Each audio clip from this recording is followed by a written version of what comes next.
Our next speaker is the Director of Programs of DKT Philippines Foundation, and with more than 25 years of experience in population and development, she has led the expansion of the Foundation's reproductive health and family planning program initiatives, including the SODEX program and the launch of the SODEX Mobile Clinic, helping bring these programs to underserved communities. Ladies and gentlemen, to deliver closing remarks, please join me in welcoming Ms. Loida Almentares.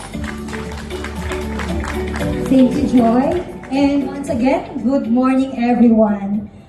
As we close this very meaningful celebration, I would like to take a moment to reflect on what milestone truly represents.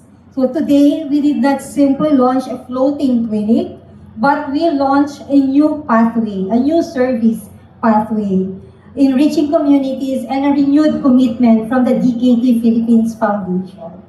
To all our partners who joined us today, maraming salamat po for all your unwavering support, for your trust, and thank you for being part of this journey. Thank you for sharing our belief that reproductive health services should reach the last mile, that reproductive health services should be given to all wherever they are. So most importantly, thank you for the trust and unwavering support. As we move forward, we will continue to champion access, we will continue to build partnerships, and we will continue to innovate. We will continue to go where the need is. So Hiraya becomes more than a vessel, yes, Romeo, and it becomes a vessel of hope, access, dignity, rights, and choice for the community it serves.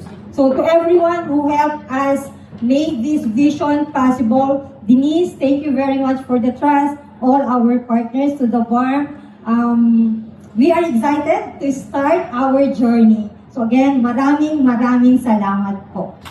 Thank you very much, Ms. Loida Almentares, for those inspiring closing remarks. And I think it's safe to say that on September 4, we'll be seeing this floating clinic in Tawi-Tawi. In October, we'll be seeing this in Basilan. And of course, in different parts of the country in the coming months and years. So thank you very much and congratulations.